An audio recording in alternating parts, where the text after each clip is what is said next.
I ever did, to be honest. Like, he questioned me about it, like, you lying about your age, and I think I still lie. I lied a lot too when I was, for real. Like, it was trauma. Like, I was not, I won't say I was a horrible person. Like, I've always had a great heart. I've always been a good natured person. But there, like, that foundation, that family foundation is very important. It is very important. And I'm wondering, like, when you, like you said, you lied a lot. Why do you think you lied a lot? Like, when you think about your childhood, when you think about, why do you think you lied a lot? Number one, like, to, like, not have people look at me a certain way, or not feel like people were upset at me or judging me. Like, I tried to paint a perfect picture, and meanwhile it was chaos on the inside. Got you. Yeah. Got you. So it was just like, let me tell you what I think you want to hear, and hopefully we'll be okay. But it started in my household too. Like, I lied to my mom as well, because when I didn't tell her what she wanted to hear, it was chaos. So it was like me just trying to do what I can do to make things feel good, be good. And that's where that codependency really started. I mean, not even, I mean, very much so.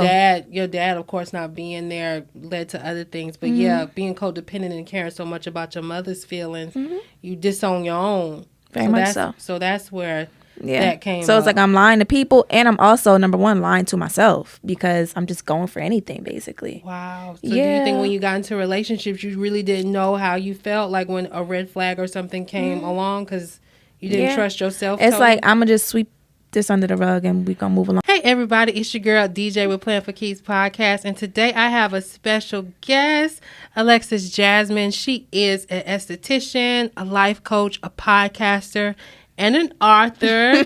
We're gonna dive into all of that. She is here for Dating Chronicles, where you give a funny, crazy, or lesson learned dating story. But before we dive into all of that, I like to learn about all of my guests. So I would love to hear, first off, when someone becomes a life coach, there's normally a story behind that, and I would love to hear your story. Okay, so hello everybody, and thank you for having me first and foremost. I feel like becoming a life coach, like, literally my story led me to that, and it's just something that I've added to the list of all of the things that you said I do. My journey, whether it was dating and just life, it was like I was thrown into my life. So just, I'll go right into it just to start. Like, I grew up without my dad in my life. So he was there, but he was very distant. He lived in a whole other state. And this is just a nutshell, just me kind of like, you know, giving you the bulk of it. And my mom, obviously a single mom, she worked really hard. And I just watched her struggle. But for some reason, I always knew that how I grew up and the life around me, there was so much more. You know, like, just watching my mom come home from work, struggle paycheck to paycheck to make ends meet, like, not having a father figure in the home. Like, I was just always, as a kid, very observative, and I paid attention to details. And there's just always been this fire deep down in the seat of my soul that led me to know, like, there's so much more to life. So much so that it kind of, I won't say drove me crazy, but it just led me to try so many different things and just keep just doing and figuring out and finding, like, okay, this is not for me, but I'm gonna try this. And now I'm in the point of my life where obviously all of my experiences, dating, life, you know, failing career-wise, going to college. I don't have a college degree, so I left college mid. You took a deep breath there, like, I understand. But leaving college, so I have just allowed God to lead me in so many different directions, and I haven't been scared of failure and not messing up. And I think that is really what led me to just want to share my experiences with people and help people. Like, I didn't have anybody leading me except for God. Like, everybody around me, although I love my family dearly, I can't look at anyone in my family today and say, I'm inspired by you, or you're doing something that I want to do. So with that, it was literally like, all right, maybe I'm the blueprint. Maybe I'm the one that's supposed to step out on the edge of this ledge and leap, you know? So that's really where I am. Like, I have found that although I'm like the youngest member of my immediate family, I have something that they may not have tapped into in their life. So becoming a life coach, I just want to help people tap into that, like, that feeling that I've always had, and find, like, what is our purpose here? in this world. So I've kind of taken that role. Like, if you don't have a hand to walk you through them dark hours and them times where them thoughts, and you know how it is. Like, life is hard. It is. So because I didn't have anybody helping and guiding me through us aside from God, I kind of want to be that, like, there are people that don't even believe in God, you know, and not saying I'm here to push religion or anything like that, but if you are not as connected to the source as I am, I want to be that, like, that middleman. Like, let me help you. Like, I'm physical. I'm here. You can see me. You can feel me. You can, you know, and hopefully with me doing that, you can see, like, if I didn't have God, I wouldn't even be able to do this for you, you know. So with that, I'm going to step out of the way, and I'm just going to lead you over to, you know, where I'm connected. And that's really what led me, like, just horrible experiences in my life. Horrible experiences. You say that. I want to circle back to something you said. You said that you've always grew up being very observant. Why? Where do you think that came from? I don't know, honestly. And it was kind of something that, like, I felt bad about, because it's just like, people used to tell me I talk too much, or like a lot, you know, like a lot of who I've discovered that I am was not always easy to process for the people around me. Got you. You know, so like being dumbed down and all of that stuff, and having to come out of that as well, right? Very much so. When I asked you about where do you think the observantness came from? Do you think it was, like you said, your mom worked a lot? She was a single mother. Were you left at home a lot? Oh, yeah. I was home a lot. Like, were you by yourself, or with just your brothers and sisters? Just me. My mom didn't raise my older sister, so I was home a lot by myself. Got you. Okay. How did you cope with that as a kid? I was sneaky as I don't know what. Like, if I'm being honest, I was a sneaky little girl. And I didn't really think anything of it. It was like, my mom was going to work, you know.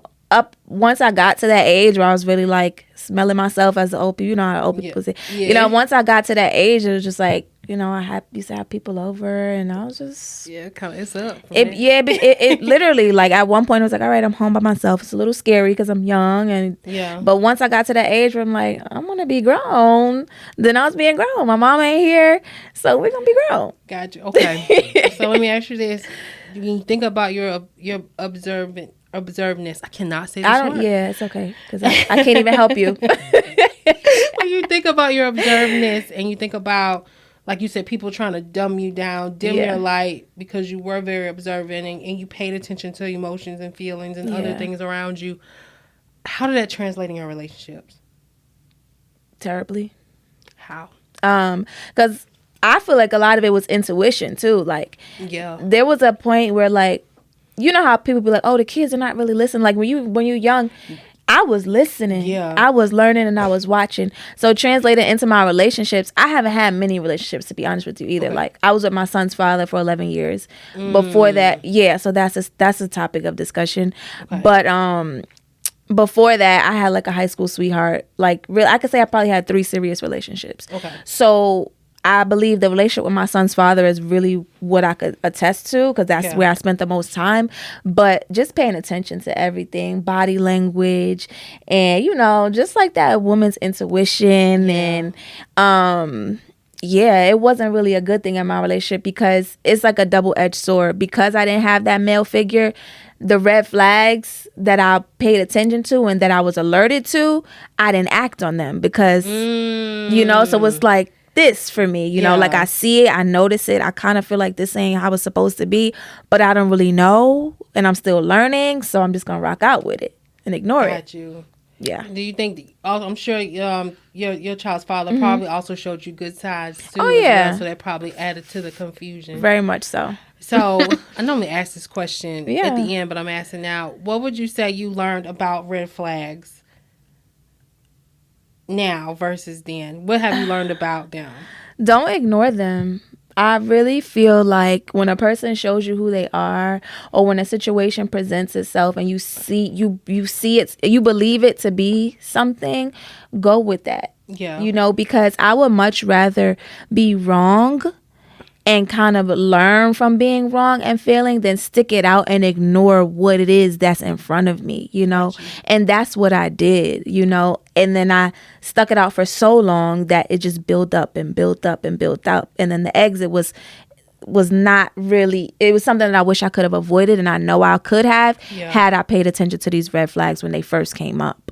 Are you the type who feel like for me, like if I run into a similar situation and I know it's toxic, but at the same time I'm not sure, maybe in the past I confused it for chemistry or I confused it for, have you ever felt something in your body and then you confused it for maybe something else? Do you get what I'm saying? Yeah. What I perceive you to be saying, how I'm taking it. Okay. For me, anyway, from my experience, lust plays a big part in it. Like, yeah, it does. You know, like when you add sex to a situation, it just be, as a female, it just be having you like, okay, but he make me feel good. And so I'm just gonna, you know, and a lot of it was that too. Like I was very codependent because I didn't have my dad. It was just like, I see these red flags. I'm experiencing these things that my righteous mind is knowing that this is not how it's supposed to be. But I've never felt these good feels before. I want to be nurtured in this way. I want to experience these things from that masculine energy. So, like I said, it was like this for me a lot. Gotcha. Okay. So let's dig into. It's heavy, girl. Yeah, I can tell. Let's dig into, kind of your story. Okay. Would you say that the 11 years? Would you say it's a mixture of crazy lesson learned, or would you say it's more of just lesson learned? It's a mixture of a lot. Like we grew together. So when I talk about that, it's not just me bashing him. It's not a horrible. It wasn't a horrible ride. I got with him when I was 15. Wow. Okay. Yeah, and at the time I told him I was 18. So, you know, it's like a lot of trauma associated with it. But I believe we grew together. I definitely learned a lot. I experienced a lot of great things. Like we traveled, like there were a lot of good experiences with him. And then I have my son. So definitely lesson learned though. Like I learned my worth through that experience. And I just realized like when something comes up, don't ignore it, you know. And if anything, like communicate it. I did a lot of like sweeping things under the rug just because it felt good, because I never experienced those feels from a man. It was just like, and then also my household was a little chaotic, you know, so he was like a refuge, you know, he was a safe space. So it was just like, all right, yeah, there's some red flags. Yeah, I see him texting like 10 girls on his phone, but I'm here in his bed, you know, he's spending the money on me. I'm riding around in his car. So I'm number one. How did you move from that mindset of, okay, I'm number one to, okay, number one is cool. He's spending the money on me. I'm riding in his car. I'm laying in his bed. That's cool. But I know I want more. How did you get out of that mindset to the mindset that you just mentioned before? Well, you got to remember I was so young. Yeah. So, like, I don't know. Like, literally, that's when I look at that. It was just like growth? Yeah, maturity? Definitely growth and maturity. Being able to look back and be like, if I could talk to my younger self and like, girl, you deserve more. There's a lot of people who stay stuck there though, especially when they're young, and then they just, like you said, they're number one, they're getting this, they're getting that, it's cool, and they stay stuck there. So I was just wondering, was it, besides maturity, do you think there was anything else? Oh, my son. Having my son, like that's when hit the fan. Like having my son. Once I had my son, I'm like, nah, I gotta become a better version of myself. Like it wasn't like I was a horrible person, but like I said, I always had that inner voice and that feeling like there's more, this is not how it's supposed to be. And because I hadn't and still haven't witnessed many weddings, like I said, there's not anybody really in my family that I'm inspired by. I want to be in a marriage. I want to be in a 2-parent household. I want that rock on my finger. I want to not have to say I'm number one, but not be the only one. You know what I mean? Like I always knew what I wanted. It was just a matter of acting on those wants and actually like pushing myself to not settle and just allow time and space to like give me what it is that I know I deserve. I just was so young, I didn't act on it. Like, got you. What made you tell him he was 18?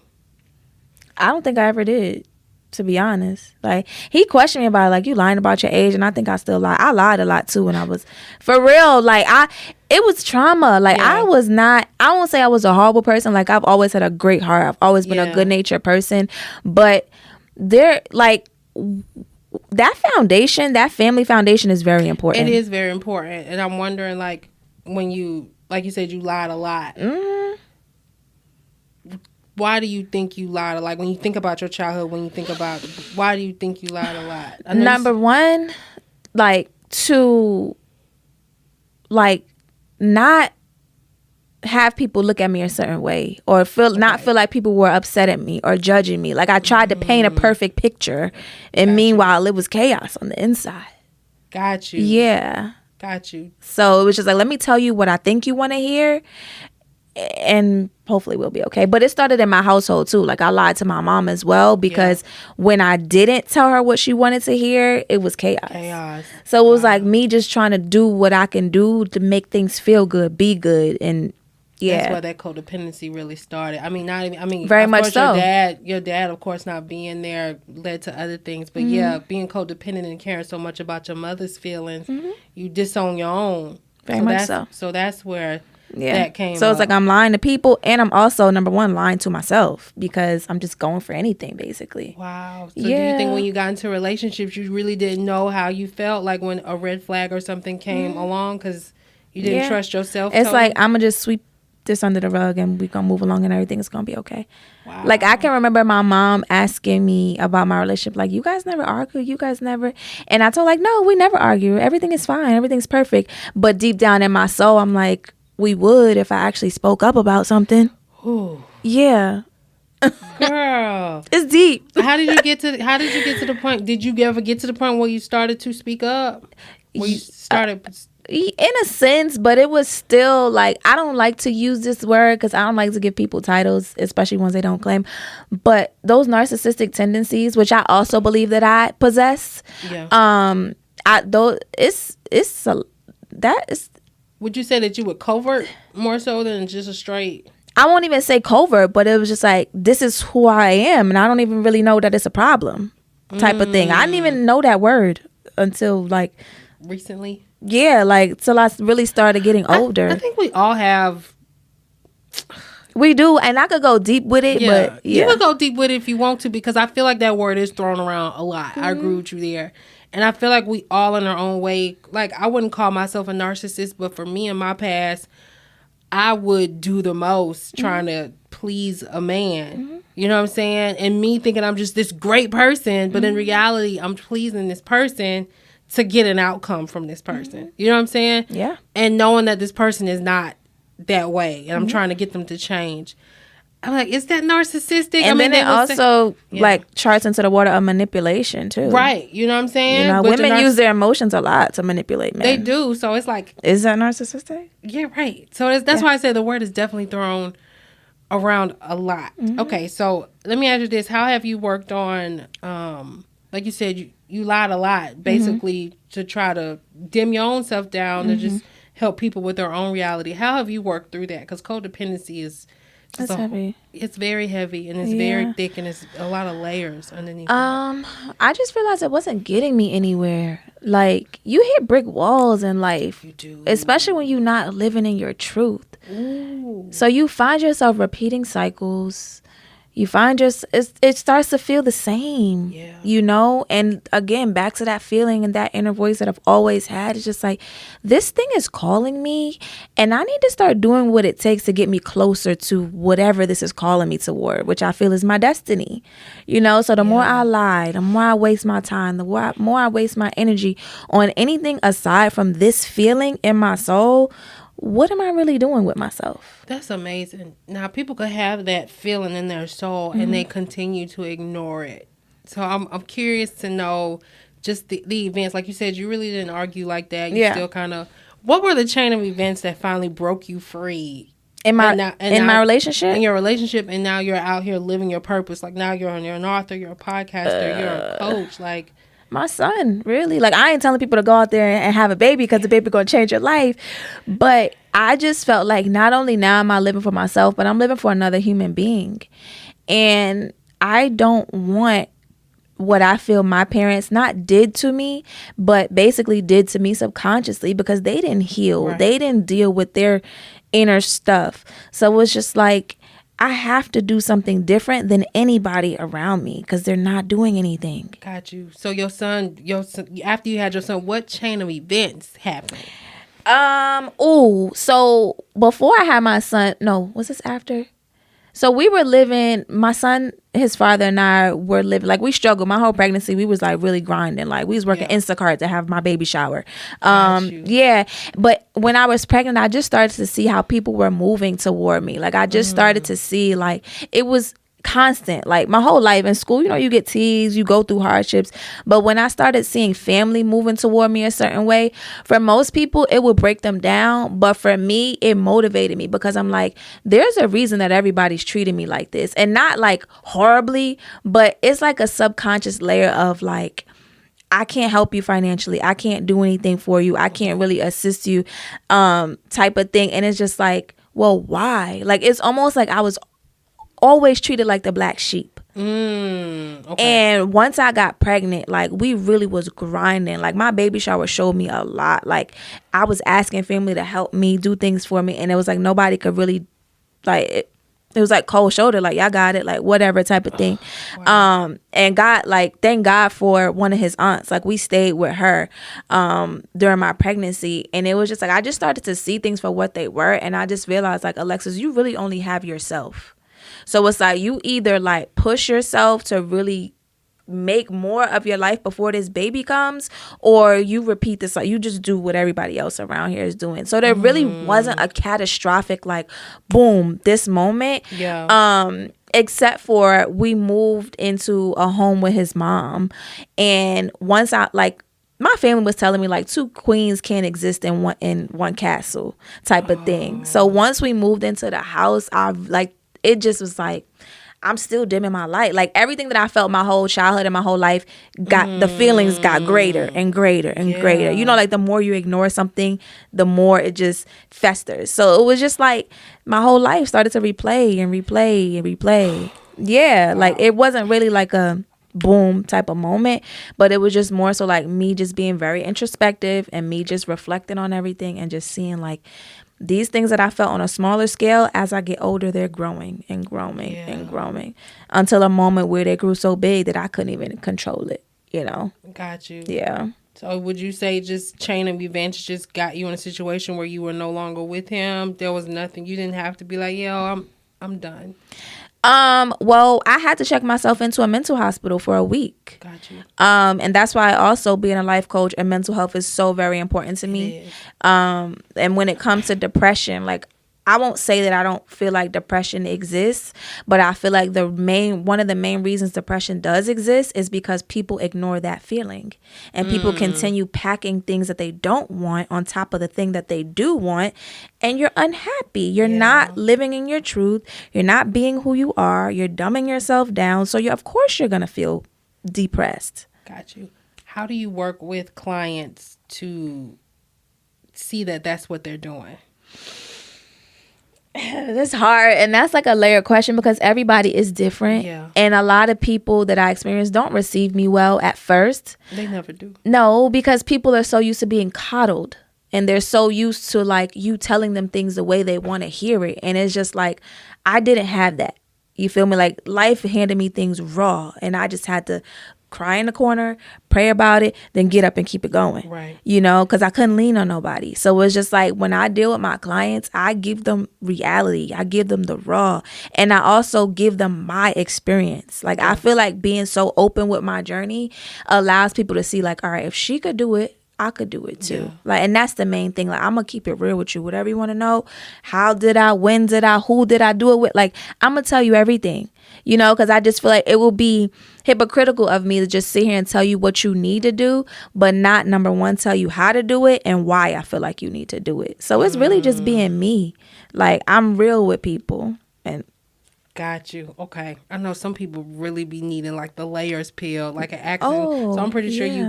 you walk through just things that they've been through as well. Yeah, And then and try. I affirm people a lot. Yeah. Because I didn't have anybody telling me like, Alexis, you're amazing. Alexis, you are talented. Alexis, you are special. So what I see in people, I tell them the truth. Yeah. You feel me? Like, I give credit, and I always have give credit when it's due. So if I see something in one of my clients that I don't feel like they see in themselves, oh, I'm gonna let you know over and over. If there's something you tell me that you want to do, we gonna make it happen. Like, what I gotta do? Put you in touch with people.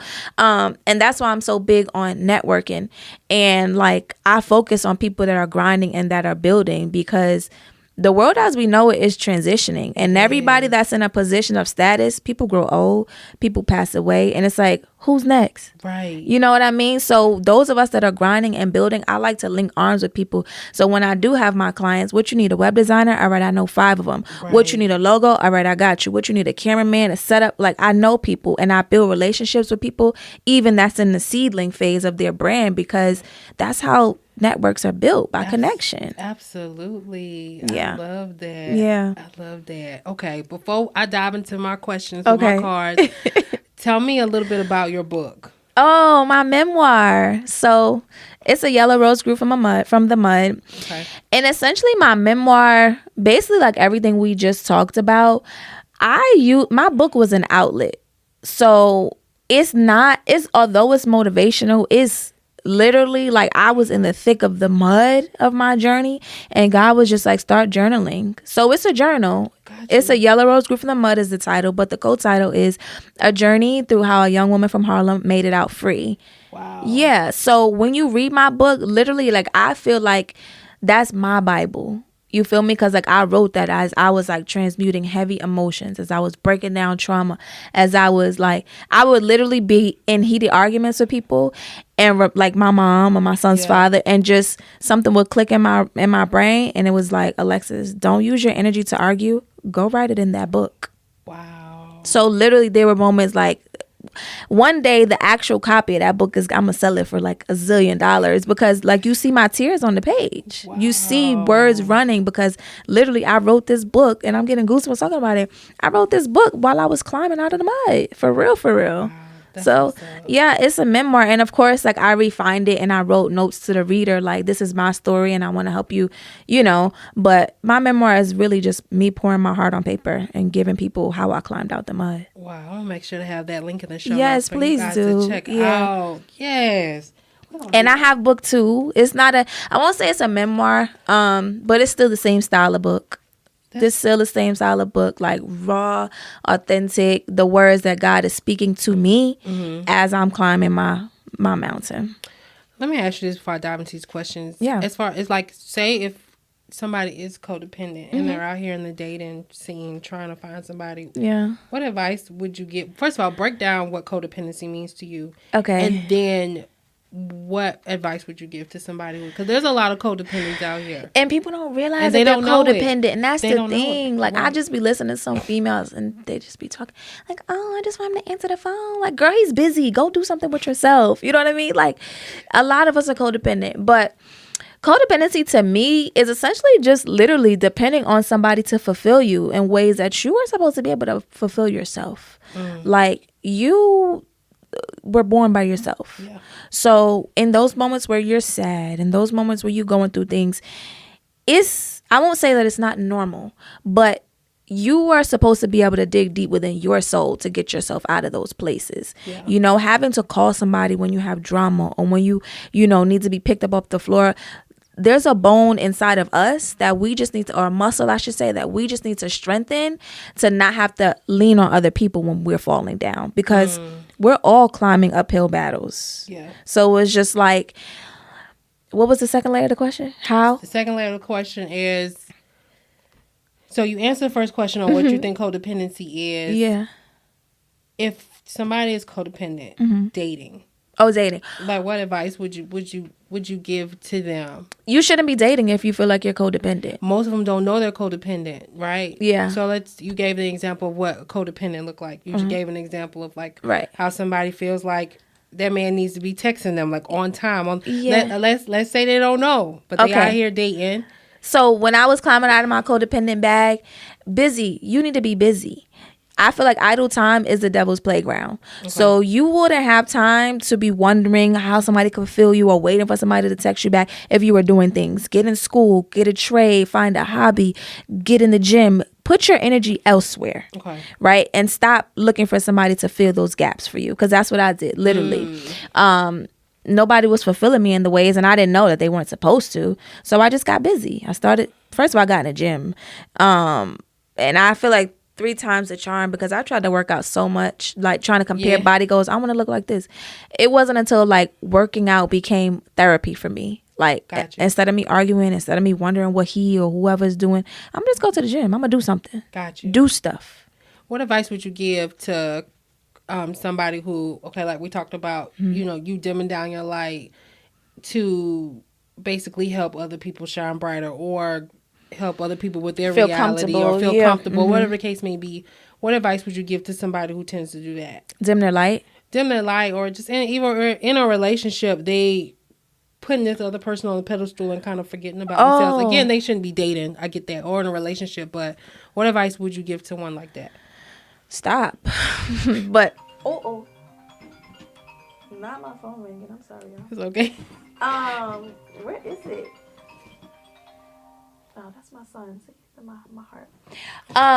But the advice that I would give to somebody who is dimming their light, basically in a relationship, is if a person can't accept you for who you are, then they are not the person for you. Right. Like, there are certain core characteristics that are ingrained within who you are, right. So aside from surface level things that we compromise in a relationship, aside from those things, if you feel like you are compromising who you are, like say you have a partner that says you talk too much, well, I was born this way, so I'm supposed to be quiet. Yeah. Like those are certain things where it's just like, don't change who you are at your core. And if you feel like you are, then that's not a person for you, because there's a bazillion people in this world, and the person that loves you is going to love you for you. They're going to love that chatty Cathy. And I'm speaking for myself, because people have told me, Alexis, you talk too much. Well, what you want me to do about it? That's crazy. So if a person tries to make you change things that, number one, make you feel uncomfortable, they're not the person for you. Yeah. And my relationship, that 11 years showed me that, because I was Molly the maid at 17. And my stomach always used to be hurting, and I didn't know why. But I believe it was related to the fact that I was ignoring. That's not me. Definitely. That's what my question was before when I was asking you, because I know for me, it's always in my stomach. I'd have these gut feelings, or the red flags or alarms would be going off, and I'm unsure. Mm-hmm. And now I pay attention more in my body as to what I'm feeling when I'm dealing with somebody, right? Yes. Especially even in the beginning stages and as I'm getting to know them. And if I don't feel right, or if it feels familiar, like in a bad way, I dip. Like, okay, it's time to go. Yes. So that's what I meant when I was talking to you earlier about, like, do you have ignoring the signs and having those feelings? Oh yeah, my stomach always used to be nauseous, and I didn't know why. Wow. I didn't know why. Now I feel like I'm in the best state that I've ever been in my life, thank God. But I don't get nauseous. That's beautiful. Those feelings. The only things I feel these days is butterflies, because I know God is going to put me around people that, number one, I can be myself and I can just flow. But before, I was always nauseous. And I didn't know that it was because I was suppressing so much of me and just dealing. Wow. That is deep. Very. That is deep. Mm-hmm. Okay. Now, when you think about yourself as far as relationships, stuff like that, what do you need to improve, learn, or stop doing to be successful in a relationship, in your opinion? In my opinion, and this is something I probably learned a month ago, I need to learn how to be patient. Oh, that's my problem. I pray for patience every day, because I want the family, I want the ring, I want the business part, like I want all of that in my relationship. And I feel like I put too much pressure on people that I date, Because it's just like they could very well want the same thing. But I know for me, the more you ask me or force me to do something, the more it make me not want to do it.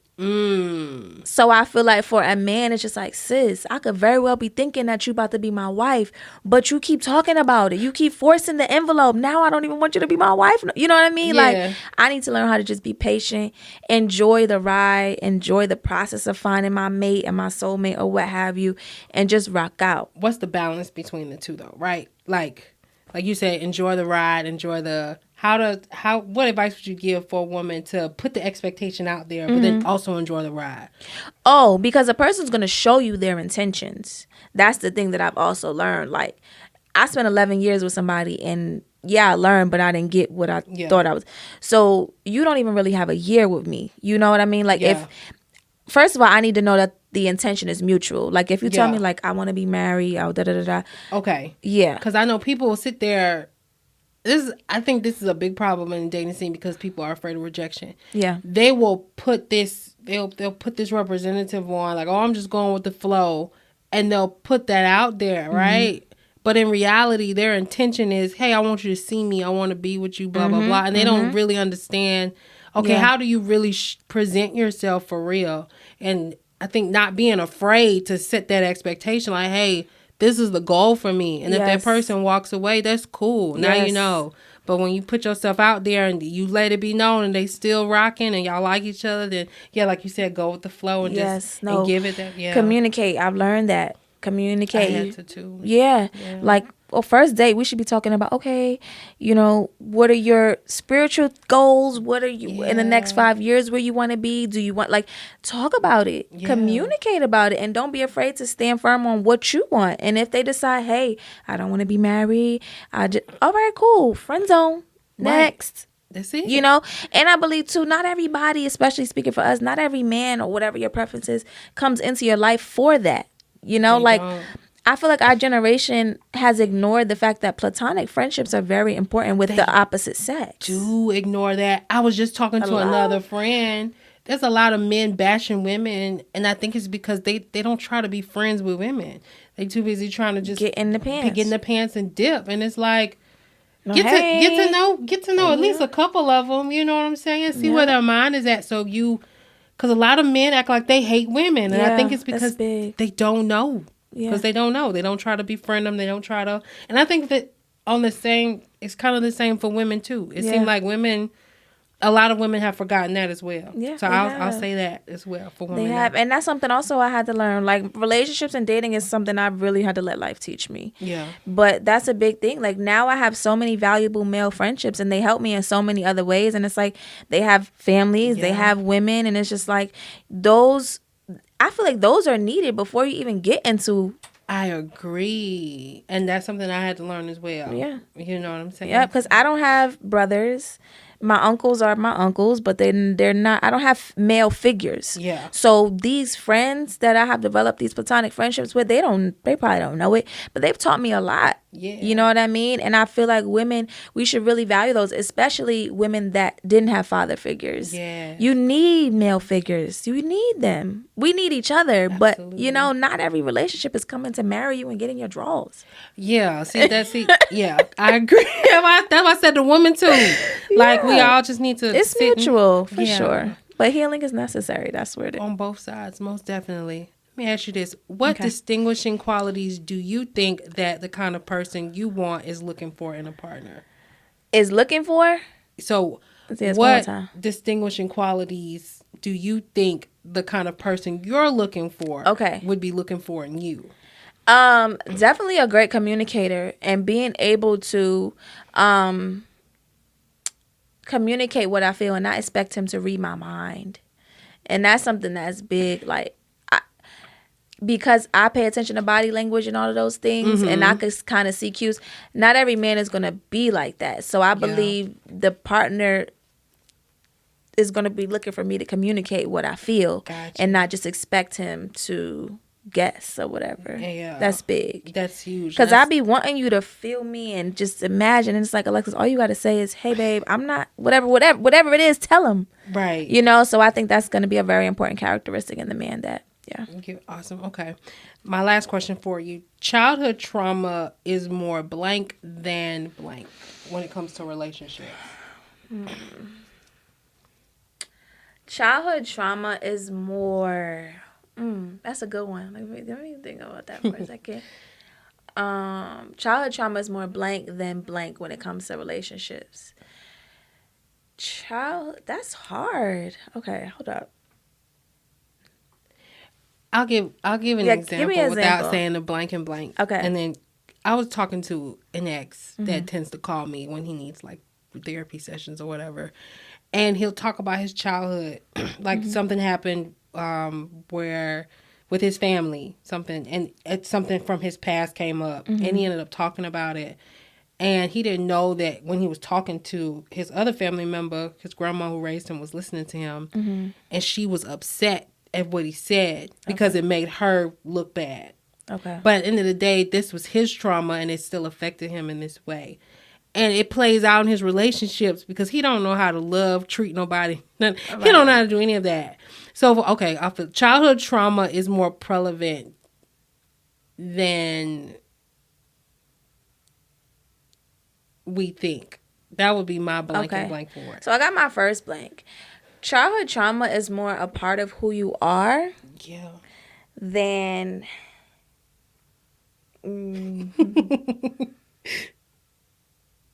Definitely more a part of who you are than. I think just as one thinks, because people will really think like than you think. Yeah, because people really will think like, okay, this happened in childhood. Like it doesn't. No, that shit like, festers out throughout your whole life. Yeah, it makes you who you are. Right, unless you consciously deal with it, because subconsciously your inner child will be acts out and will be running your life until you get it. And that's what we see. Yeah. That's what we see a lot of right now, especially with dating and relationships and people trying to relate. Yeah, it's just everybody's a broken child in a relationship, and they want their partner to nurture the wounds that their parents didn't. Right, girl. And I can attest to that because I've been in situations where it's like I want this man to do these things, and like, girl, he's not your daddy. and yeah, and vice versa. Right. Oh my God. Okay.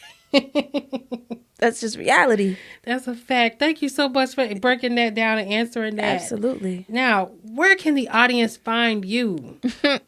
Okay, so I'm on Instagram, Facebook, TikTok, everything as the Alexis Jasmin. Okay. And there's no E at the end of Jasmine. And then my book is on Amazon right now. A Yellow Rose Grew from the Mud. But that's really it. My podcast, Heart Talks, is on every podcast platform. And yeah, the Alexis Jasmin on everything. Y'all check Alexis out. And until next time.